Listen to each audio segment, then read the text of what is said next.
তিন ভাগ কইরা আইবা তিন ভাগের এক ভাগ আল্লাহর রাস্তায় দান করে দিয়ে কয় আমি এবার হযরত উসমানের সুন্নতের পর আমল করলাম। উনি তবুকের যুদ্ধে তিন ভাগের এক ভাগ দিয়েছিলেন।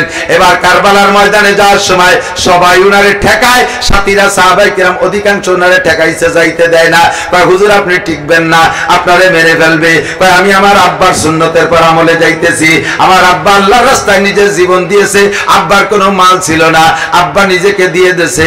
আমি এই কারবালার ময়দানে নিজেকে দিয়ে দিলাম। আমি সাইর মুরব্বির সুন্নতের পর আমল করলাম। মান তাশাব্বাহা বিকওমিন ফাহুয়া মিনহুম, যার সাথে যার মিল হবে তার সাথে তার হাসর হবে। একটু কান্না সুবহানাল্লাহ। এ বন্ধু, হযরত আবু বকর বলেন আমার তিনটি জিনিস ভালো লাগে। এক নম্বরে আন-নাযরু ইলা ওয়াজহিকা, আপনার নুরানি চেহারা দেখতে ভালো লাগে। দুই নম্বরে ওয়া ইনফাকু মালি আলা আমরিকা, আপনার হুকুমে সমস্ত মাল আল্লাহর রাস্তায় দান করে দিতে ভালো লাগে। তিন নম্বরে আইয়াকুনা বিনতি ফি বাইতিক, তিন নম্বরে ভালো লাগে আমার একটা মেয়ে যদি আপনার স্ত্রী বানাই দিতে পারতাম। আপনি যে নারী জাতি পছন্দ করেন, অন্য অন্য সব নারী যা আছে আছে, স্ত্রী নারী আপনার ঘরে নাই, এই গ্যাপটা যদি আমার একটা কন্যা দিয়ে পূরণ করে দিতে পারতাম তাহলে আমার দিলটা ঠান্ডা হইতো। দিনের বেলা আবু বকর এই প্রস্তাব রেখেছেন, রাতের বেলা হযরত নবী পাক স্বপ্নে দেখতেছেন ফাজা জিবরাইল, জিবরিল আলাইহিস সালাম আসছে। মিশকাত শরীফের ভিতরে দেখবেন, হাদিসের সব কিতাবের মধ্যে আছে, জিবরিল আলাইহিস সালাম একটা রেশমি কাপড়ের গায়ে একটা মেয়ের ছবি আইকা, একটা মেয়ের ছবি বানাইয়া নবী পাককে দেখাইতেছেন। ইয়া রাসূলুল্লাহ তারিফু মান হাযিহি, হুজুর এই মেয়েটারে চেনেন? হুজুর বলতেছে না, চেনা চেনা তো মনে হয় সাতাকুনু বিনতে আবি বকরিন আয়েশা, আবু বকরের মেয়ে আয়েশার মতো মনে হয়। কালা সাদাকতা, জি হুজুর আয়েশা। আজকে রাতে এতটুকু দেখা করাইয়া চলে গেছে, আর কথা বলাই নাই। দ্বিতীয় রাত্রে আবার দেখাইছে, তৃতীয় রাত্রে আবার দেখাইছে। সুবহানাল্লাহ। তৃতীয় রাত্রে দেখানোর পরে এবার হযরত জিবরিল আলাইহিস সালাম নিজেই রায়বাড়ি করতেছেন, ঘটকালি করতেছেন। ইয়া রাসূলুল্লাহ তুহিব্বুহা, হুজুর মেয়েটারে কি পছন্দ হয়? হুজুর বললেন ক্বালা নাম, পছন্দ তো হয়, ওয়ালাকিন্নাহা সুগরা, বয়স তো কম, মাত্র 6 বছর। কয় বছর? আমার বয়স 50-এর বেশি, মেয়েটার বয়স 6 বছর। এত ছোট মেয়ে পছন্দ করে কি হবে? 6 বছরের মেয়ে আমি পছন্দ করব, বুড়ো মানুষ। আচ্ছা আমার নাতি নাতনিকে বয়সী। কয় হুজুর সেটা পরে, আগে পছন্দ হয় কি কন? হ্যাঁ, তার আব্বারও পছন্দ হয়, তার ফ্যামিলির সবাই পছন্দ হয়, মেয়েটাকে পছন্দ হয়। ঘটনা কি? জিবরাইলকে হুজুর 3 দিন আগে আপনার আবু বকর বলেছিল তার একটা মেয়ে আপনার স্ত্রী বানায় দিতে পারলে আবু বকরের কলজা ঠান্ডা হয়। আর সে আজিমের মালিক আবু বকরের ওই কথাটা কবুল করে নিছে। উপরে রেজিস্ট্রি হয়ে গেছে, আর সে আজিমে লেখা হয়ে গেছে দিনের বেলা আপনি আয়েশাকে বিয়ে করে নেবেন। সিদ্দিকা আয়েশা রাদিয়াল্লাহু তাআলা আনহা বলেন হুজুরের সব স্ত্রীর সাথে হুজুরের সম্পর্ক ভালো ছিল, কিন্তু আমার একটু পার্সোনালিটি আলাদা আছে, যেটা অন্য কোন নারীদের নাই। সেটা কয়েকটা দিক দিয়ে। একটা হলো আমার বিবাহের প্রস্তাব স্বয়ং আল্লাহ পাক রব্বুল আলামিন পাঠাইছে। 2 নম্বর, আমি হুজুরের অন্য কোন স্ত্রীর ঘরে থাকা অবস্থায় জিবরাইল হুজুরের ঘরে আসতেন না। না, হুজুরের সাথে যদি হুজুরের অন্য কোন স্ত্রী ঘর করতেছেন, অন্য কোন স্ত্রীর ঘরে হুজুর, ওই অবস্থায় জিবরাইল বাইরে এসে ঘোরাঘুরি করতো ওহী নিয়া। যখন যে হুজুর টের পাইতেন তখন হুজুর বাইরে যাইতেন, তারপরে হুজুরের কাছে জিবরাইল আসতেন। মহিলারা থাকা অবস্থায় জিবরাইল আসে না, মহিলারা থাকা অবস্থায় জিবরাইল কাছে আসতেন না।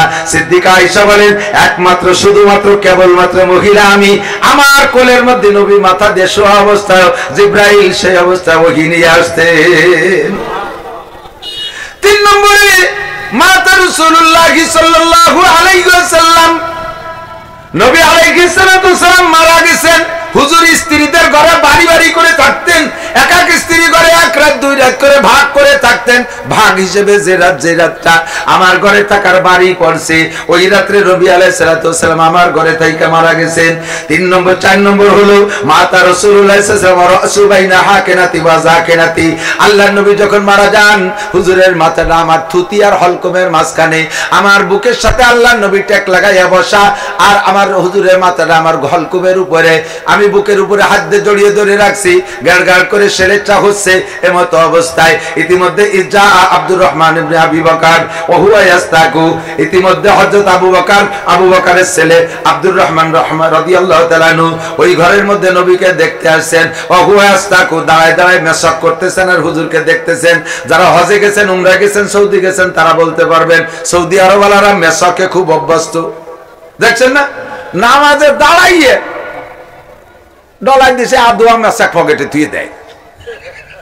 দেখছেন কি না, এই মেসাকের অভ্যাস, এটা হুজুরের হাদিস। হুজুর বলে লাউলা শুকারা উম্মতি লামারতুম বিসওয়াকে ইনদা কুল্লি সালাত ওয়া ইনদা কুল্লি ওযু। হুজুর বলেন আমি যদি উম্মতের জন্য কঠিন মনে না করতাম তাহলে সব সময় 5 ওয়াক্ত নামাজ এবং 5 ওয়াক্ত ওযু এবং বেশি টাইম মেসাক করার হুকুম দিতাম। ওরা ওই কথার পর মেসাক করে। আব্দুর রহমান এসে মেসাক করতেছে হুজুরের সামনে দাঁড়াইয়া। হুজুরের তখন সেলেসা শুরু হয়ে গেছে, জানকানদারি শুরু হয়ে গেছে। ইতিমধ্যে অল্পক্ষণের মধ্যে হুজুর ইন্তেকাল করবেন। হুজুরের কথা বলার শক্তি নাই। আব্দুর রহমানের মেসাকের দিকে বারবার চোখ তুলে তাকাচ্ছে, কথা বলতে। আরে গোপালগঞ্জের মানুষ এত বড় বিয়া দেবো তবে জানিনি রে, পিছনে কথা গাই কেনা। সভ্য ভদ্র মায়ের সন্তান অলিবেরা কথা বলবেন না, আর কথা বললে বলবো যে আপনার মাও বিয়া দেব, গোষ্ঠী শুদ্ধ বিয়া দেব। ঠিক কইছি না? আপনারা একমত না? কথা হবে না, জরুরি কথা সরে যান।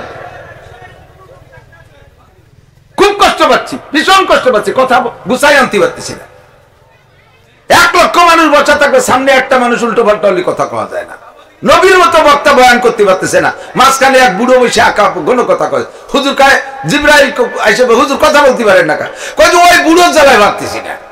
বুড়ো কি রে, কয় বুড়ো ঘন পেশাব করতে যায়, উঠে এসে বসে আর ভাষা ফিরে দিয়ে বসে, বারবার মুখে তর্ক করে, জোরে জোরে হই হুল্লা চিল্লে পাল্লা করে, আর ফুট করে বাদাম খায়, খেজুর খায়, ওর জ্বালায় কথা করতে পারতেছি না। জিবরাইল কয় হুজুর ওরে চেনেন? কয় তো চিনি তো, আমার বাপ চাচাকে সাথী। কয় না, ওর ভিতরে আরো কয়টা দোষ আছে। কি দোষ? কয় 1 নম্বর দোষ হলো উতুল্লিম বাদা জালিকা জানিম, হলো হারামজাদা জারর সন্তান। এই জাইনুল বাচ্চা বলে কোরআনের মাহফিলের আদব রক্ষা করতে পারতেছে না, এই জন্য আপনার মুখে তর্ক করে। হুজুর কয় তাই করতে থাক, চুপ করে তাই এ করলে নবীর মতো বক্তা ফের কথা কইতে পারে না। যারা কোরআনের মাহফিলের পাশে বাজে কথা বলবেন, হই হুল্লা করবেন, আমরা মুখের পর বলতে না পারলেও আমরা জেনে ফেলাইছি নবী পাক বলেছেন, আল্লাহ বলেছেন তাদের জন্মের মধ্যে কোনো না কোনো দোষ আছে, যেই দোষের কারণে কোরআনের মজলিসের আদব রক্ষা করতে পারে না। এত বড় মারাত্মক দোষী সাব্যস্ত হবেন না কেউ। থাক, এটা যারা দাঁড়ায় আছে এটা থাকতে দিক টাকা আমার দিক। আল্লাহ জিবরিল আলাইহিস সালাতু ওয়াসসালাম কি বলে, হযরত আব্দুর রহমান ইবনে আবু বকর মেসাক করতেছে। এই মজার কথা এদিকে খেয়াল করেন মুরব্বিরা। তো আব্দুর রহমান মেসাক করতে যখন আসছে, হুজুর বারবার তাকাচ্ছে, কিন্তু মুখ দিয়ে বলবে যে আব্দুর রহমান মেসাক দেওয়ার শক্তি নাই, বারবার তাকানো দেখা সিদ্দিকা আয়েশা টের পাইছে। হুজুরকে বলতেছে ইয়া রাসূলুল্লাহ তাস্তাকু, হুজুর মেসাক করবেন, হুজুর মেসাক করবেন। হুজুর চোখ দিয়ে ইশারা দিলেন মেসাক করব। আয়েশা বললেন আব্দুর রহমান তাড়াতাড়ি যাও মেসাক নিয়ে আসো। আমার নবীর জিন্দেগিতে আমার কাছে যা চাইছে আমি এ পর্যন্ত দেই নাই, এমন কিছু নাই আমার সাধ্য মতে। আজকে মরণকালে হুজুরকে যদি মেসাক না দিতে পারি, আমার এই শোক আমি মিটাইতে পারবো না। এই শোক নিবারণের কোনো উপায় নাই, তুমি তাড়াতাড়ি মেসাক আনো। আব্দুর রহমান মারছে দৌড় মেসাক আনতে। ইতিমধ্যে আয়েশার মাথার মধ্যে আরেকটা ঢুকছে, আরে মেসাক নিয়ে আসতে আসতে যদি নবী ইন্তেকাল করে তাহলে তো মেসাক দিতে পারলাম না, কি হবে? আব্দুর রহমান তোমার মেসাকের এক পাশ চাবাইছো, আর এক পাশ ভালো আছে তো? বলে হ্যাঁ ভালো আছে। তা ভাই তুই ওই পাশ দে, চাবানো পাশ থাক। 12 মাস হুজুরকে দিলেন, হুজুর চাবাইয়া নরম করবে এই শক্তি হুজুরের দাঁতে নেই। হুজুর ইশারা করলেন আয়েশা তুমি চাবাই দাও। হযরত আয়েশা মেসাক চাবাইয়া আব্দুর রহমানকে বললেন আব্দুর রহমান পানি আন, তাড়াতাড়ি ধুয়ে দেই। মেসাক চাবাইলে লালা যায় না মেসাকের মধ্যে, এটা তো ঘৃণা করাই স্বাভাবিক একজনের মেসাক আর একজনের। তাড়াতাড়ি যা পানি আন। আব্দুর রহমান পানি আনতে রওনা দিছে। হুজুর বলতেছে, হুজুর ইশারা করে বলেন আয়েশা মেসাক ধুইও না, ওই অবস্থায় দাও। সিদ্দিকা আয়েশা বলেন মাতা রাসূলুল্লাহ সাল্লাল্লাহু আলাইহি ওয়াসাল্লাম কি নবী পাকের আমার পার্সোনালিটি যেগুলো, তার ভিতরে অন্যতম আরেকটা হলো নবী যখন ইন্তেকাল করেছেন, মরণকালে মৃত্যুর সময় আমার থুক আর রাসূলের থুক, আমার লালা আর আল্লাহ নবীর লালা মেসাকের মাধ্যমে এক হয়ে গেছে নবী পাকের মুখের ভিতরে। হুজুর ওই অবস্থায় ওই মেসাক করলেন, হাত নাড়ানোর ক্ষমতা নাই। আয়েশাকে বললেন তুমি ডইলা দাও। এ পাশ থেকে ও পাশে নিয়ে 3 বার মেসাক করতে করতে ইতিমধ্যে আল্লাহ নবী উপর দিক তাকাইয়া একবার বলে উঠলেন, তিনবার বললেন আল্লাহুম্মা রফিকাল আলা, আল্লাহুম্মা রফিকাল আলা, আল্লাহুম্মা রফিকাল আলা। এই কথা বলার পরে আর নবী নাই। নবী পাক ইন্তেকাল করলেন। মাত্র হায়াত পাইছে হযরত আয়েশা। নবী পাকের জীবদ্দশায় নবী পাকের ঘরে হায়াত পাইছে মাত্র 9 বছর। এরপর আয়েশা আরো বেঁচে ছিলেন, কিন্তু নবী পাকের সংসারে হুজুরের সাথে দাম্পত্যে হায়াত পেয়েছেন মাত্র 9 বছর। 9 বছর বয়সে স্ত্রী হিসেবে ঘরে ঢুকছেন, আর 9 বছর বয়সে 18 বছর বয়সে বিধবা হয়ে গেছে। এত অল্প বয়স ছিল আয়েশার। ছোট মানুষদের ঘুম বেশি, কারণ রাতের বেলা হুজুর যখন শেষ রাত্রে উঠতেন তাহাজ্জুদের নামাজ পড়তে, আমি তো একই বিছানায় শোয়া, হুজুর উঠে আমারে ডাকতেন মুহাব্বতের সাথে, আয়েশা করে ডাকতেন না, ইয়া আইশ। আইশ মানে আরাম। আইশ মানে কি? আমাকে এই আয়েশা না কয়ে আইশ করে ডাকতেন, হে আরাম, হে আরাম, মুহাব্বতের সাথে ডাকতেন, ইয়া আইশ। আমি কানে শব্দ যায়, কিন্তু ঘুমে জ্বালায় মুড়ামুড়ি উঠি না, খালি মুড়ামুড়ি করি। তো হুজুর অজু বানায় আয়েশা, হুজুর অজু বানায় আয়েশা। এরপরে আবার ডাকতেন, তাও উঠা উঠা ভাব দিয়ে বসেতে আবার শুয়ে পড়তাম। লাস্টে যখন নাই উঠতে চাচ্ছি, নবী আলাইহিস সালাম, এই মাদ্রাসার হুজুররা বিশেষ করে সব জায়গায় সবাই সবাই সবাই যাদের বাড়ি সন্তান আছে সকলে লক্ষ্য করবেন, লাকাদ কানা লাকুম ফি রাসূলিল্লাহি উসওয়াতুন হাসানা। আমার নবীর জিন্দেগীর প্রত্যেকটা মুহূর্ত উম্মতের জন্য উত্তম আদর্শ। নবী উম্মতকে সবকিছু শিক্ষা দিয়েছেন। আয়েশা, হুজুর আয়েশা ওযু বানায় যখন আয়েশাকে ডাকলে না উঠতেন, হযরত নবী পাকের হাতে যে ওযুর বানানো ভিজে পানি, এইটা হুজুর হযরত আয়েশার মুখের উপরে হালকা চটকা দিতেন, তাতে অনেকদিন উঠে যেতেন। এরপরেও যদি না উঠতো, 2 ফোঁটা পানি চোখের 2 কেনিতে হালকা করে ছেড়ে দিতেন। পানি তো একটু ফাঁকা পানি ঢুকে যায়, পানি যখন চোখের মধ্যে ঢুকে যাইতো তখন চোখের কষ কেটে যেত। আয়েশা কয়, তারপরে আমি সজাগ হয়ে যেতাম। মানুষকে ঘুম থেকে উঠানোর সুন্নাত আমার নবী শিক্ষা দিয়েছেন। আমার মাদ্রাসার হুজুররা বিশেষ করে হাফেজ সাহেব, কারি সাহেবরা লক্ষ্য করবেন, মাদ্রাসার হুজুররা শেষ রাত্রি পোলাপান গুলো ঘুমায় থাকে। ঘুমের ভিতরে 2 ধরনের সজাগ করে। সামনে ডেস্ক আছে, বড় লাঠি একখান, ডেস্কের উপরে ঠস ঠস করে বাড়ি মারে। ঘুমের ভিতরে এই শব্দটা তার কাছে মনে হয় যেন ইসরায়েলের বোমা। অতর্কিত ভাবে এই শব্দ কানে গেলে ছেলেগুলো কিন্তু দেখবেন দিঘারা হয়ে যায়। মানুষ যখন ঘুমায়, আমি কি অপ্রয়োজনীয় কথা বলছি নাকি? মানুষ যখন ঘুমায় তখন রুহুটা ভিতরে থাকে, নফস উড়ে চলে যায়। মানুষ রুহের মাধ্যমে জীবিত থাকে, আর রুহ আর নফস দুইটা, নফস আত্মা, নফস আত্মা। এই আত্মা আর রুহু এই দুইটা অ্যাডজাস্ট না হলে মানুষ হুশ হয় না, মানুষ জ্ঞান ফেরে না। রুহের কারণে জীবিত থাকে, আত্মা এসে রুহের সাথে সেট হওয়ার পরে মানুষ হুশ আসে। দেখবেন আপনার ঘরে যদি বাচ্চা থাকে, প্র্যাকটিক্যালি দেখেন, আপনার ঘরে ছোট বাচ্চা আছে, রাতের বেলা আব্বা মারা বাচ্চাদেরকে দইরা বিছানাতে উঠেই নিয়ে ওরে ডাকে ডোকে না, দইরে নিয়ে বাইরে নিয়ে বা বাথরুমের ভিতরে নিয়ে সেন খুলে দেয়, ফ্যান খুলে দেয়, ওই জায়গা বসেও পেশাব টেশাব করে, আবার আগে শোয়াই দিয়েছেন। সকালবেলা জিজ্ঞেস করে, তোরে রাত্রি 2 বার উঠে বাইরে নিয়ে পেশাব করাইছি জানিস? আমি কোনোদিনও উঠিনি, কারণ ওর রুহুতে এই নফস আর রুহু একজাস্ট হওয়ার আগে মানুষ হুশ হয় না। হুজুররা ডেস্কে যখন বাড়ি মারে, ঠাস ঠাস করে শব্দে লাগতে উঠে যায়, ছেলেগুলো এরকম এরকম এরকম করতে থাকে। এতে ব্রেন খারাপ হয়ে যায়, এতে ব্রেন খারাপ হয়ে যায়। ঘরের দরজায় লাথি মারে, ঠাস ঠাস করে শব্দ করে, না উঠলে কান ধরে টানতে উঠে, হাত ধরে টানতে উঠে ফেলে, ঠ্যাং ধরে টাইনে বাইরে নামায় ফেলে। আপনি উস্তাদের যোগ্যই না, আপনার ভিতরে উস্তাদ হওয়ার যোগ্যতাই আসে নাই। আপনি ছেলেদেরকে উঠানোর নিয়ম জানেন না, নবী পাকের সুন্নতের তোয়াক্কা করেন না। কথা বলেন ঠিক ঠিক না? সুন্দর করে ভদ্রতার সাথে আস্তে আস্তে, বাবু ওঠো, বাবু ওঠো, আব্দুর রহমান ওঠো, আস্তে আস্তে মাথায় সুড়সুড়ি দেবেন, না উঠলে চোখের উপর একটা পানির শটকা দেন। বলছি এত মানুষের দেবো কে রে? আপনি আধা ঘন্টা আগে উঠে দিতে চান, যদি তা না থাকে স্প্রে কেনেন, আস্তে আস্তে করে দেন, সুন্নতি তরিকায় ছেলেগুলোর ব্রেন ভালো থাকবে। যা বলতে যে সরে চলে আসি, হয়তো আয়েশা কয় আমার এমন ঘুম, এভাবে উঠতে চাইতাম না।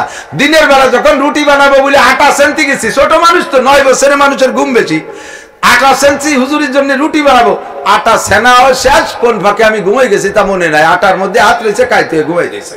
সজাগ হয়ে দিয়ে যে সে ছাগলে হাতের আটা খাই চলে গেছে, তাও টের পাইনি। এত অল্প বয়সে আয়েশা সবচাইতে বেশি হাদিস মুখস্থ করেছে হযরত আয়েশা এবং হযরত আবু হুরায়রা। এই দুইজনের চাইতে বেশি আবু বকর, উমর, উসমান, আলী বড় বড় সাহাবারও এই পরিমাণ পারে নাই। হাদিসের ভিতরে সবচেয়ে বেশি বর্ণনা আবু হুরায়রা, আর তারপরে সেকেন্ড হলেন আয়েশা। আর এই দুইজনই বয়স পাইছে কম। হযরত আয়েশা সেকেন্ড, আবু হুরায়রা ফার্স্ট। যখনই হুজুর বলছেন আমার থেকে 5টা কথা কে নিবা, অনেক সাহাবাদের ভিতরে সর্বপ্রথম দাঁড়াই গেছে আবু হুরায়রা। উনি অ্যাক্টিভ, উনি অ্যাডভান্স থাকেন। ফাকামা আবু হুরায়রা, মনে আছে নাকি কোন জায়গাতে আইছি? ফাকামা আবু হুরায়রা। আবু হুরায়রা দাঁড়াই গেলেন। আনা ইয়া রাসূলুল্লাহ, জি হুজুর আমি নেব 5টা কথা। আপনাদের মধ্যে কে আছেন এই 5টা কথা নেবেন? একটু হাত দেখাবেন, কে নেবেন 5টা কথা? নেবেন নেবেন ইনশাআল্লাহ। আমি আরবিও বলবো, বাংলাও বলবো, মনে রাখতে সহজ হবে ইনশাআল্লাহ।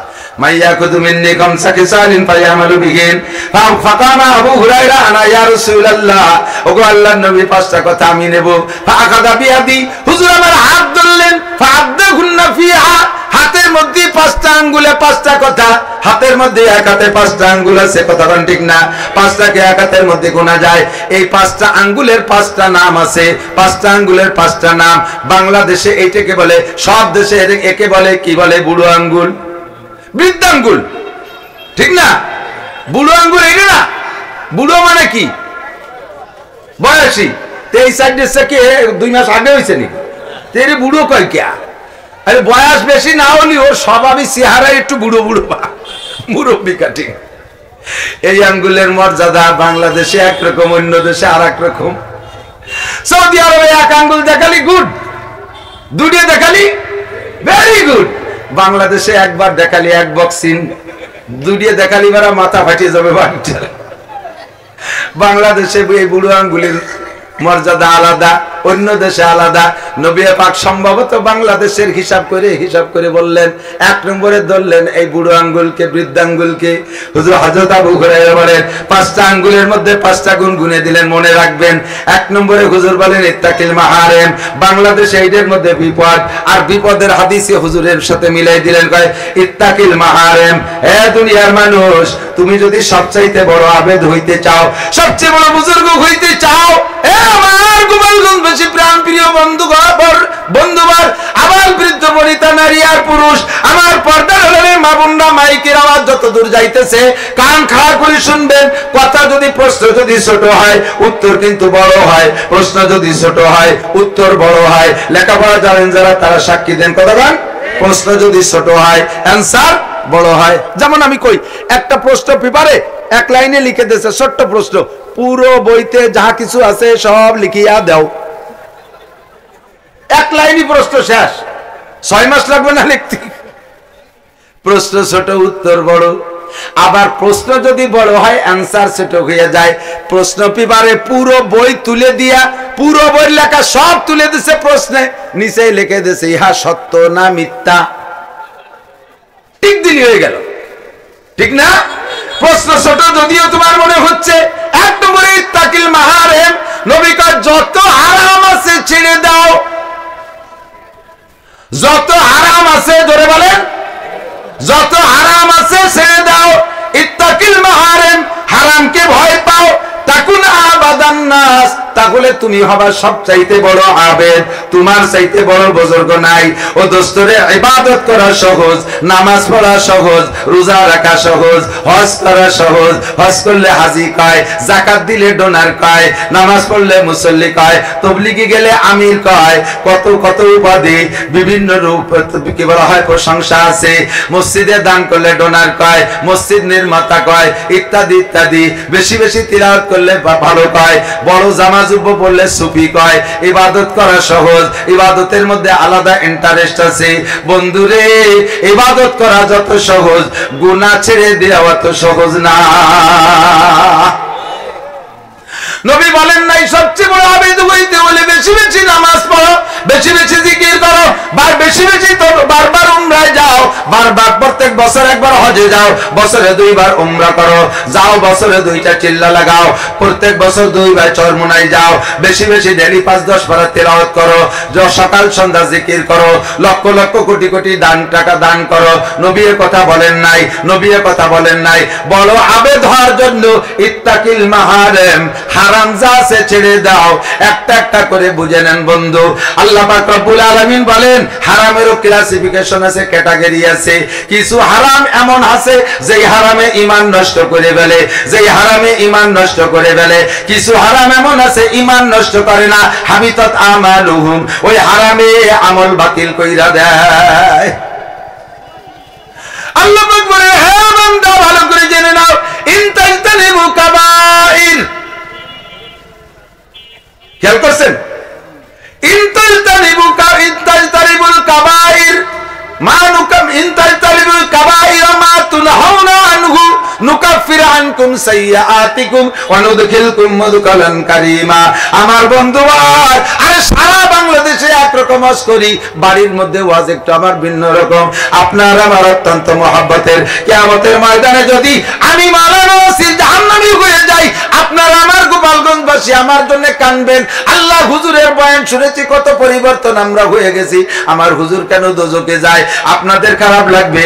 আপনারা গোপালগঞ্জবাসী আমার মহব্বতের, যদিও প্রত্যেককে আলাদা আলাদা করে চিনে না রাখি, গোপালগঞ্জবাসী হিসেবে কিয়ামতের ময়দানে এই ভালোবাসার খাতিরে আপনার সাথে আমার সাথে চিনাচিনি হবে। আপনিও যদি দোজখে যান সেদিন আমার খারাপ লাগবে। এই জন্য অন্তর থেকে দিল থেকে বলি, ভালো করে মনে রাখেন, আল্লাহ পাক বলেন ও বান্দা যদি তুমি জান্নাতি হইতে চাও, জাহান্নাম থেকে বাঁচতে চাও, তাহলে তোমার সহজ পরামর্শ হলো ইনতাজতানিবু কাবাইরা মা তুনহাউনা আনহু। বান্দা যদি তুমি কবিরা গুনাহগুলো ছেড়ে দিতে পারো, বড় বড় কবিরা গুনাহ ছেড়ে দিতে পারো, সমস্ত কবিরা গুনাহগুলো হারাম। আগে ওই হাদিসের সাথে মিলান, আল্লাহ নবী বলেন ইত্তাকিল মাহারিম, ছেড়ে দাও সমস্ত হারাম। আল্লাহ কা ইনতাজতানিবু কাবাইর, যদি তুমি কবিরা গুনাহগুলো ছেড়ে দিতে পারো, নুকাফির আনকুম সাইয়্যাতিকুম, তোমার জীবনের সমস্ত সগীরা গুনাহ আমি আল্লাহ বিনা তওবায় ক্ষমা করে দেব। বুঝছেন নি? কথা বোঝা গেছে? যদি কবিরা গুনাহ ছেড়ে দিতে পারো, হারাম ছেড়ে দিতে পারো, নুকাফির আনকুম সাইয়্যাতিকুম, সব সগীরা গুনাহ মাফ, এর জন্য তওবা করা লাগবে না। আল্লাহ একেবারে ফিরি ফিরি মাফ করে দিবা, কয় একটা আছে, কিছু আছে, একেবারে হয় না, কিছু ব্যবস্থা করতেই হবে, একটু তদবির তো লাগেই। তদবির ডাকি আল্লাহ কায়া আকিমিস সালাতা তারাফাইন নাহার, আমার দিক আকিমিস সালাতা তারাফাইন নাহার ওয়া যুলাফাম মিনাল লাইল ইন্নাল হাসানাতি ইউযহিবনাস সাইয়্যাত যালিকা যিকরা লিযাকিরিন। সমস্ত সগীরা গুনাহকে বিনা তওবার maaf করার জন্য এক নম্বর তদবির হলো 5 ওয়াক্ত নামাজ তুমি সুন্দর করে পড়ো। 5 ওয়াক্ত নামাজ ঠিক করে পড়বা, কারণ নামাজ এমনই একটা নেকি, আর নেকির স্বভাব হলো গুনাহ খেয়ে দেয়। ইন্নাল হাসানাতি ইউযহিবনাস সাইয়্যাত, নেকি গুনাহ খেয়ে দেয়। ভালো কোনো কাজ করলে, বিগত কোনো অন্যায় থাকলে মুরব্বীরা ওই অন্যায়গুলো মনে রাখে না, ভালো কাজের কারণে তার বিগত ছোট মোটো অন্যায়গুলো ভুলে যায়। কতক্ষণ ঠিক না? আল্লাহ কা ইন্নাল হাসানাতি ইউযহিবনাস সাইয়্যাত, নেকির কাজ করলে গুনাহ মুইছা যায়। আমার নবী বলেন হাত দেখাই এমন করে, আরেকটা হাত দেখাই, আমার দিক তাকান, আরেকটা হাত দেখাই, প্রত্যেকে যার যার হাতকে আঙ্গুলকে স্বাভাবিকভাবে যদি ফাঁক করার জন্য ছেড়ে দেন, এইভাবে এই সেটিং এ ফাঁক হবে, ঠিক না? হাতের আঙ্গুলের 5টা ফাঁকা কি সমান? বৃদ্ধাঙ্গুল, বুড়ি আঙ্গুল, এইটা, তারপরে এইটা থেকে এইটা মাঝারি ফাঁকা, এরপরে ছোট ছোট ফাঁকা, এইটার নাম ফজর, এইটার নাম যোহর, আসর, মাগরিব, ঈশা, এই কয়টার ভিতরে ছোট ছোট 3টা গ্যাপ, এখান থেকে এই পর্যন্ত মাঝারি গ্যাপ। এইটা যদি ঈশা হয় আর এইটা যদি ফজর হয়, তাহলে সারা রাতের লম্বা গ্যাপ, ঠিক না? আল্লাহ নবী বলেন আসসালাওয়াতুল খামস, এ আমার গোপালগঞ্জবাসী শুনে নে, আসসালাওয়াতুল খামস, গুনাহ সগীরা গুনাহ মাফের যে তদবির গুলো আছে তার ভিতরে 1 নাম্বার 5 5 ওয়াক্ত নামাজ, ফজরের নামাজ পড়ছো, জোহর পড়ছো, মাঝখানে যত সগীরা গুনাহ হবে এর জন্য তওবা করা লাগবে না, বিনা তওবায় শেষ। এরপরে ফজর পর জোহর পড়ছো, জোহরের পরে আসর, মাগরিব, ঈশা, ছোট ছোট গ্যাপে যত সগীরা গুনাহ এই নামাজে খেয়ে ফেলায়। এরপরে ঈশার নামাজ পড়ে ঘুমিয়ে আসো, রাতের বেলা ঘুমানো যার আগেও পড়ে যদি কোনো সগীরা গুনাহ হয়, আবার ফজরের নামাজ পড়ছো, সারা রাতের লম্বা গ্যাপে যত সগীরা গুনাহ সব গুনাহ মাফ। ইত্তাকিল মাহারিমা তাকুন আবাদান নাস, হারামগুলো ছেড়ে দাও, কবিরা গুনাহগুলো ছেড়ে দাও। আল্লাহর নবী বলেন তাহলে তোমার সব সগীরা গুনাহ ইবাদতের ওসিলায় শেষ হয়ে যায়। আমার মারা, আমার পর্দার আড়ালের বোনরা, সময় নষ্ট করো না, 5 ওয়াক্ত নামাজ সুন্দর করে পড়ো। আউয়ালু মা ইউহাসাবু বিহিল আবদু ইয়াউমাল কিয়ামাতিস সালাহ, কিয়ামতের ময়দানে সর্বপ্রথম হিসাব হবে, জোরে বলেন কিসের? জোর হলো না, পিছনালারা কই নেই। নামাজের কি হবে? নামাজের কি হবে? কোন সময়? সবার আগে বলেন, সবার আগে বলছেন তো সবাই। আমার দায়িত্ব খালাস, মুখ দিয়ে বের করছেন, আমলনামায় লেখা হয়ে গেছে। ওদিন যাইয়ে কাউর মতো মুখ মুছতে পারবেন না যে কোনোদিনও শুনি নেই। কাউতে খাইয়ে গাছের সাথে ডালে মুখ মোছেন না, জানেন মানে কি? কাউর মতো না শকর নাই, মুখ মোছের তা কিচ্ছু খাই নেই। আমিও কইতে পারবেন না যে কিছু শুনি নেই। 5 ওয়াক্ত নামাজ কিয়ামতে সর্বপ্রথম জিজ্ঞাসা হবে। আর এই নামাজ যার সুন্দর, আল্লাহ নবী কয় ফামান সালাহাত সালাহা সাইরু আমালিহি, যে ব্যক্তির নামাজ সুন্দর তার সবকিছু সুন্দর, যার নামাজ সুন্দর তার সবকিছু সুন্দর। যে নামাজের প্রশ্নে জবাব দিতে পারবে ওই লোকটার কোনো জায়গায় আর কোনো প্রশ্নে আটকাবে না আল্লাহ তাআলা। আল্লাহ রাসূল বলেন মান হাফাযা আলা সালাওয়াত, 5 ওয়াক্ত নামাজ যে পড়বে, আকরামাহুল্লাহ বিখামসি খিসাল, আল্লাহ তাআলা তারে 5টি পুরস্কার দেবে। 1 নম্বরে ইরফান হুজিকুল আইশ, ওই লোকটার দুনিয়ায় অভাব থাকবে না। 2 নম্বরে আযাবুল কবর, ওই লোকটারে কবর আযাব দেওয়া হবে না। 3 নম্বরে ইউতিহিল্লাহু কিতাবাহু বিয়ামিনিহি, ডান হাতে তারে আমলনামা দেওয়া হবে। 4 নম্বরে আমুরু আলা সিরাতে কালবার, বিদ্যুৎ গতিতে পুল সিরাত পার হবে। 5 নম্বরে ওয়ায়াদখুলুল জান্নাতা বিগাইরি হিসাব, আল্লাহু আকবার, বিনা হিসাবে জান্নাতি। কন্না সুবহানাল্লাহ। এ নামাজ 5 ওয়াক্ত পড়লে সব গুনাহ মাফ, বিনা হিসাবে জান্নাতি। এরপরে নবী কয় যদি তারপরও কিছু থেকে যায় বলে সন্দেহ হয়, আর একটা কম্পিউটার, আর একটা কি বলা হয়, আর একটা ফিল্টার আছে, আর একটা ফিল্টার আছে, এই আর একটা ফিল্টার আছে। সেই ফিল্টারটা হলো ওয়ারামাদুল জুমুআ তুইলাল জুমুআ, কালকের আগের দিন জুমার নামাজ পড়ছেন না? পড়ছেন না? আবার আগামী জুমায় নামাজ পড়বেন। মাঝখানে কয় দিন? 6 দিন ইখতিলাফ শুরু হয়ে গেছে। আর আমরা হুজুররা কেন মসলা নিয়ে ইখতিলাফ করি তাই নিয়ে আমাকে শক্ত পায়। 2 শুক্রবারের মাঝখানে 6 দিন, কত মানুষ যে কইছে 7 দিন তার ঠিক নেই। মাঝখানে 6 দিন 2 জুমার নামাজ পড়লে মাঝখানে 6 দিনের সব সগীরা মাপ। 2 নম্বর ফিল্টার, এই যে এখন তো প্রযুক্তির ফিল্টার আসছে, পানি ফিল্টারিং। আমরা আগে হাড়িতে করে কয়লা পাথর দিয়ে ফিল্টার করতাম না, মনে আছে নাকি মুরব্বীরা? প্রথম পানি, উপরের পানিটা যে ফিল্টার, যে হাড়িতে যায়, ওই হাড়ির মধ্যে বালু, ওইটার থেকে যায় আর একটা শিরার মধ্যে দিছি পাথর, লাস্টেরটাই দিছি কয়লা। এই কয়লা 3 ফিল্টার পার হয়ে এই পাশে চলে গেলে আর্সেনিক, আয়রন মাইরন কিচ্ছু থাকে না। আল্লাহ কায়, নবী কায় 1 নম্বর ফিল্টার 5 ওয়াক্ত নামাজ, 2 নম্বর ফিল্টার 2 জুমা, 2 জুমার নামাজ পড়লে ওই লোকটার আমলনামায় কোনো গুনাহ থাকে না। 3 নম্বর ফিল্টার রমাদান ইলা রমাদান, গত রমজানে রোজা রাখছো, আগামী রমজানে আবার রোজা রাখবা। গত রমজানে রোজা রাখছি, ইনশাআল্লাহ আগামী রমজানে রোজা, জোর হলো না, রাখবেন? কারা কারা ইনশাআল্লাহ? রোজা ইনশাআল্লাহ না, বলেন রোজা রাখবোই ইনশাআল্লাহ। সুস্থ থাকলে ইনশাআল্লাহ, বাড়ি থাকলে, সফরে না গেলে ইনশাআল্লাহ, রমজান পাইলে। সবাই রমজান পাবো ওয়ারেন্টি আছে? আমার ভাইজান হাফেজ হাবিবুর রহমান সাহেব এই শুক্রবারে বাড়ি থেকে জুমার নামাজ পড়ার জন্য রওনা দিয়ে বেরোইছে, মসজিদের দিক যাইতেছে। মাঝখানে যে ডায়াবেটিস লো হয়ে গেছে, গুল্লিতে পড়ে গেছে, একজনে ধরে নিয়ে বসাইছে তার দোকানে, বলছে আমার একটু চিনি দে। সে চিনি পাইনে 2 খান বিস্কুট দিয়েছে, মুখে দিয়ে খাওয়ার সাথে সাথে বমি, আর কথা বলে নাই, শেষ। জুমার নামাজ আগে আগেই ইন্তেকাল, রমজান পাইল না। আমার আপনার জিন্দেগিতে হতে পারে কি পারে না? রমজানের রোজার ব্যাপারে রাখবই ইনশাআল্লাহ হলো এই তিনটের সাথে সুস্থ থাকলে, সফরে না গেলে, আর রমজান পাইলে ইনশাআল্লাহ এই তিনটে যদি পাই রোজা রাখবই, রোজা রাখবই। আল্লাহ আমাদেরকে নসিব করে বলেন আমিন। এবার এদিক থেকে 2 রমজানে যারা রোজা রাখছে তাদের মাঝখানে 11 মাসের কোনো গুনাহ নাই, কোন সুবহানাল্লাহ। এখন কয় হুজুর তাই তো ভালোই সহজ হইছে, গত রমজানে রাখছি রোজা, এই রমজানে রোজা রাখবো, মাঝখানে জুমার নামাজের দরকার নেই, ওক্তীয় নামাজের দরকার নেই, 2 রোজাই তো সাফ, তা ভাজে গিয়ে কুসো ইবাদত করতে যাবো কেন? হ্যাঁ রে দোস্ত, তোমার 3 নম্বর হাড়িতে ফিল্টার করার জন্য উপরের 2টি ফিল্টার করিয়ে আনতে হবে।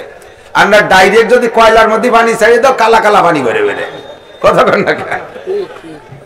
আগের 2 ফিল্টার লাগবে, তারপরে 3 নম্বর ফিল্টারে কাজ করবে। এজন্য নবী তরতিব দিয়েছে, 1 নম্বরে আসসালাতুল খামস, আরে 2 রমজানে 11 মাসের গুনাহ maaf করানোর জন্য শর্ত হলো বছরে 52টা জুমার নামাজ তোমার আমলনামায় থাকতে হবে। এবার 2 জুমায় কাজ করার জন্য শর্ত হলো দৈনন্দিন 5 ওয়াক্ত নামাজ তোমার থাকতে হবে। এই 3 প্রকার ইবাদত যদি তোমার থাকে, আল্লাহ নবী বলেন 3 তাজতানিবুল কাবায়ের, এরপরে যদি তুমি কবিরা গুনাহগুলো ছেড়ে দাও, মাঝখানে কোনো সগীরা গুনাহই থাকবে না, সমস্ত কবিরা গুনাহ ছেড়ে দাও, সগীরা থাকবে না। এবার আমার কবিরা গুনাহগুলো একটু জেনে নিতে হবে। আমি এই কবিরা গুনার ব্যাখ্যা দিয়ে সম্পূর্ণ বলার সময় পাবো না, বারবার মনে করা যদি ইউটিউবে খুঁজলে পাবেন, তারপরও বলা লাগে ইউটিউবের ওয়াজ আর ফিল্ডের ওয়াজের ক্রিয়া একরকম হয় না, কতক্ষণ? টেলিভিশনের ওয়াজ আর সরাসরি বক্তার ওয়াজ, এ পোল্ট্রি মুরগি আর দেশি মুরগির মতো। পোল্ট্রি মুরগিতেও গোস্ত হয়, কিন্তু ওর মতো বলদ আছে। পোল্ট্রি মুরগি ছাড়িয়ে দেবেন, শিয়ালে দাবর দিলে আগে দেখে যে কেটে আইছে, গলাটা টাইম দিয়ে ধরে নিয়ে যায়। আর দেশি মুরগির বুদ্ধি বিবেকই আলাদা, শিয়ালের সাথে মারামারি লড়াপিটা কইরে গাছের মাথায় উঠিয়া যেভাবে উপাসি আসে, ঠিক না? তো এই টেলিভিশন আর ইউটিউবের ওয়াজ আর ফিল্ডের ওয়াজ এর ক্রিয়ার মধ্যে পার্থক্য আছে, ভালো করে মনে রাখবেন। কবিরা গুনাহ যেগুলো আছে, আকবারুল কাবায়ের সবচেয়ে বড় কবিরা গুনাহ যাতে ঈমান নষ্ট করে দেয়, ঈমান বিধ্বংসী, এই কবিরা গুনাহ হলো 1 নম্বরে শিরিক। 1 নম্বরে বুঝে না বুঝে বহুত শিরিক করেন। ব্যবসায়ী বাইরে আছেন না এর মধ্যে? আপনারা আজও শিরিক করে যাচ্ছেন। সব ব্যবসায়ীরা 99% ব্যবসায়ীরা শিরিক করে যাচ্ছেন একটা জায়গায়, সেটা হলো সকালবেলা গোপালগঞ্জ যায় দোকান খুলবেন, এখনো কিনা বেচা হয় নাই, এখনো কিনা বেচা হয় নাই, আপনার দোকানে টাকা আসে নাই, এর মধ্যে যদি কেউ বাকি কিনতে আসে, বাকি মাল নিতে আসে, তারে দেন না, কারণ ওর মধ্যে আপনার আকীদা ঢুকছে। দিনের শুরু যদি বাকি দিয়ে করি, দিন যাবে না বাকিতি বাকিতি, অথচ ওই লোকটারে বাকি দিলে লোকটার বিশাল উপকার হয়। ঔষধের দোকানে বাকি দিলে লোকটা মানে রোগ থেকে সুস্থ হয়, লোকটার জান বেঁচে যায়, এমন একটা উপকার আপনি ওই শিরিক করতে যে করতে পারলেন না। আবার অনেকে আছে ফকিরি এসে ভিক্ষা চালি, তারও দেয় না। কোটি কোটি টাকার মাল দোকান ভরা, কোটি কোটি টাকার মাল দোকান ভরা, ক্যাশব্যাক সুমার টাকা 5 লাখ 10 লাখ খুচরা টাকা আছে, ফকির এসে বাবা 2 টাকা দেন, করজোর মাপ চাই, বাবা আল্লাহর রাস্তে মাপ চাই, বনি করি নেই, আছে না নাই? এটা শিরিক। এটা কি শিরিক? এই ফকিরের দোয়া দিয়ে আপনি দিন শুরু করেন, ফকিরিও আপনার কায়দা মতো দোয়া দিয়ে যায়, দিলাম তোরে মাফ করে, তুই যেন দিনের মধ্যে বনি করতে না পারিস। আমিও তো তোর কাছে বহনি করতে আইছিলাম, তা আমি যদি বহনি করতে না পারি, তো তুই না করলে আমার কি? ঘর ঝাড়ু দেই নাই, এখনো ভিক্ষা দেওয়া যাবে না। রাতের বেলা আইটে বানি বাইরে বেলালি লক্ষ্মী বেজার হয়, এখনো মুসলমান লক্ষ্মী পূজা করে, আছে না নাই? এ ঘর ঝাড়ু দেই নেই, রাতের বেলা লক্ষ্মী আইটে বানি বাইরে ফেলাইস না, রাতের বেলা ঘর ঝাড়ু দিয়ে বাইরে ফেলাইস না, লক্ষ্মী বেজার হয়। জুতো পরে মাথায় উঠিস না, লক্ষ্মী বেজার হয়। জুতো পরে মাথায় উঠিস না, লক্ষ্মী বেজার হয়। এই যত জায়গা কারণ লক্ষ্মী বেজার হয়, অত জায়গা আপনি মুশরিক, নামাজ পড়েও মুশরিক, রোজা রেখেও মুশরিক। লক্ষ্মী কি মুসলমানদের না হিন্দুদের? জোর হলো না। লক্ষ্মী পূজা কারা করে? আপনি আজও ঘরের মধ্যে লক্ষ্মী পূজা করে যাইতেছেন, এই জন্য আপনি মুশরিক। আল্লাহ কা ইন্নাল্লাহা লা ইয়াগফিরু আন ইউশরাকা বিহি ওয়া ইয়াগফিরু মা দুনা যালিকা লিমান ইয়াশা। ও বান্দা শিরকি গুনাহ করিস না, আর যত গুনাহ আছে আমি আল্লাহ তাআলা তোর যে কোনো ভালো কাজ দেইকে maaf করে দিতে পারি। আল্লাহ ওয়া ইউশরিক বিল্লাহ ফাকাদ হাবিতাত আমালুহু। 2 নম্বর আরো কিছু শিরক আছে, যেই শিরক গুলো করলে আমল বাতিল হয়ে যায়। ঈমান যদিও বাতিল না হয়, এই জাতীয় শিরকে ঈমান বাতিল হয় না, কিন্তু আমল বাতিল হয়ে যায়। আর আল্লাহর সাথে শিরিক আরেকটা আছে, কয় ছেলে দেয় মেয়ে দেয়, জোরে বলেন কে? আর পীর বাবাও দেয়, খাজা বাবা গোপালগঞ্জের থেকে গাড়ি বেড়ে ৮৮ মুসলমান যায়। সদস্যদের এলাকা, কাশিরুদের এলাকা, কোটমসজিদের উলামায়ে কেরাম এলাকা, বাবাইপুর মাদ্রাসার এলাকা, এই দেশে গোপালগঞ্জে ৩০টা দাওরায়ে হাদিস মাদ্রাসার এলাকার উলামায়ে কেরামদের ভিতরে থাইকা এই জনগণ যদি সেই শিরকি কারখানায় যায়, বন্ড পীরদের আড্ডায় যায়, ওই খানজেল যাইয়া কুমিরে মুরগি আর গরু দিয়ে ছাগল দিয়ে আসে। কুমিরের বাবের ক্ষমতা জন্মদিদি ওরা কবে রয়েছে, নিজের একটা সালমে বানাতে পারতেছে না। ও কুমিরের কোনো প্রয়োজন নাই, ওরা দুইজন রয়েছে সেই জায়গা। ওরা কি ফ্যামিলি প্ল্যানিং খাইছে নাকি? ওকে ভাই না, যারা নিজেরা ছেলে মেয়ে বানাতে পারে তারা কি তোমার ঘোড়ার কষ্ট দেবে? আমার সাথে আমি এক ভ্যানে যাইতেছি, এই ভ্যানার ড্রাইভার ওই ভণ্ড পীরকে ভক্ত, ওর পীররে আর ভূয়সী প্রশংসা করতেছে, এই বাবার দরবারে এইরকম মান্যত করলি ছেলে হয় মেয়ে হয়, হুজুর বহু প্রমাণ আছে। আমি তোমার বাবার ছেলে মেয়ে কয়টা? কয় না, উনি 4টে বিয়ে করছে, একটা ওই নেই। আমি কই যে তোর যে বাবা বাইচে থাকতে 4 বউ নিয়ে একটা ছেলে মেয়ে বানাতে পারলো না, সে মরার পরে উম্মতরে আবার ছেলে মেয়ে দেয় কি রে? আটকে গেছে না? আমি মনে করছি আর জবাব দিতে পারবো না। হ্যাঁ, আমার বাবা যে কত উদর, নিজে কোনো ছেলে মেয়ে না নিয়ে সব উম্মতরে দান করে দিয়েছে। আমি শয়তানে যারে কামলায় তারে কোনো ওয়াজ দিয়ে লাই দিয়া না যায়। আল্লাহু আকবার। ছাগল একটা বান্দা রয়েছে রাস্তার ওই কোনায়, এই ছাগল ওই পাশে খুঁটো আর এই পাশে চলে গেছে, রাস্তার পাশে রশিটা নেই, ওই পাশে নিচে নেবে ঘাস খাচ্ছে, দেখছেন না? এরকম আছে না? তো একজন, আমিও যাইতেছি সেই রাস্তায়, আমার সাথে সাথে একজন যাই ওই ছাগলের কোন পাশে যাবে, ও পাশে খুঁটো যে পাশে সে পাশে যাওয়ার কাজে নাই, ছাগল যে পাশে ওই পাশে না নিয়ে গৌরিয়ে ওই দিয়ে যাচ্ছে, আর আমি তো ছাগলের দড়ি ডিঙ্গে চলে গেছি। ও যাই, আমি বললো যে তুমি এই নিচে দিয়ে কাটার মধ্যে দিয়ে গেলে কে? কয় যে হুজুর আমি বিশ্ব আশেকে রসুলের লোক। আল্লাহর নবী এই ছাগলের গোসল কাঁধে করে ঘুরছে, আর সেই ছাগলের রশি আমি ডিঙ্গেবো? আপনি কিসের হুজুর যে ছাগলের রশি ডিঙ্গেলেন? যেই রশি আল্লাহ নবী কাঁধে করছে সেই নবী রশি আপনি ডিঙ্গেলেন। আমি বললাম যে গাদা, তুই ছাগলের রশি ডিঙ্গেলি না, আমি ডিঙ্গেলাম বলে বেঙ্গালি, তো তোর আল্লাহ রসুল দাড়ি রাখছে, তুই রাখিস রে কা? তুই দাড়ি কাটছিস কা? ধরা খেয়ে গেছে না? এমন কয় কি, যেই দাড়ি আল্লাহ নবী রাখছে সেই দাড়ি আমার মুখে শোভা পায়? আমি কি করে নবীর দাড়ি মুখে রাখি? তাহলে ওরে মুহি স্যান্ডেল দিয়ে বাড়িতে সাড়ে হারামজাদা। মহিলা আমার জিজ্ঞেস করছে, হুজুর আপনি আপনার ওয়াজে শুনছি মহিলারা হাতে এবং পায়ে মেহেদি লাগাইতে পারে, পুরুষরা পারে না। কোন মসজিদের ইমাম সাহেব, এই আসালুল ফাতোয়া বাবুল ইমামতের মধ্যে দেখবেন, কোন মসজিদের ইমাম যদি হাতে পায়ে নখে মেহেদি লাগায় তাহলে ওই ইমামের পিছনে নামাজ পড়া মাকরুহে তাহরিমি। মসজিদের ইমাম সাহেব যদি চুল দাড়িতে কালো কলম লাগায় তার পিছনে নামাজ পড়া মাকরুহে তাহরিমি। মসজিদের ইমামের দাড়ি যদি খাটো খাটো পিঁয়াজের দাড়ি সাইজ হয়, ওই ইমামের পিছনে নামাজ পড়া মাকরুহে তাহরিমি। তবে মহিলারা হাতে পায়ে মেহেদি লাগাইতে পারিবে। এই ওয়াজ শুনছে ইউটিউবে, শুনে আমারে সক্রিয়ভাবে ফোন নাম্বার সংগ্রহ করে বলতেছে যে হুজুর আপনি কি এই মশলাটা ঠিক বলছেন? বল কি হয়েছে? হাতে লাগালাম, তাও ডাইনেতে লাগালাম, বাম হাতে কি করে লাগাই? যে এই বাম হাতে মেহেদি লাগাইয়া সেই বাম হাতে কত দূর পর্যন্ত ব্যবহার করা লাগে? আল্লাহ নবী মেহেদি চুল দাড়িতে ব্যবহার করছে, সেই মেহেদি আমি বাম হাতে, এবং আরো কইছেন যে পায়ে লাগানো, এটা বেয়াদবি না? আমি যে তো ভালোই তো বসছ। আল্লাহ নবী মাথায় তেল মাখাইতেন, সেই তেল কি তুমি মাথায় লাগাও না আরো কোনো জায়গায় লাগাও? লাগাতে তো নিচে গলা পর্যন্ত লাগাও। তো সে সময় তোমার রুশ হয় না, নবী মাথায় দাড়িতে তেল মাহাইছে, সে তার ভাষায় মাহায় তার ঠিক আছে, ঠিক আছে বেশি জবাব হুকুম পাওয়া জবাব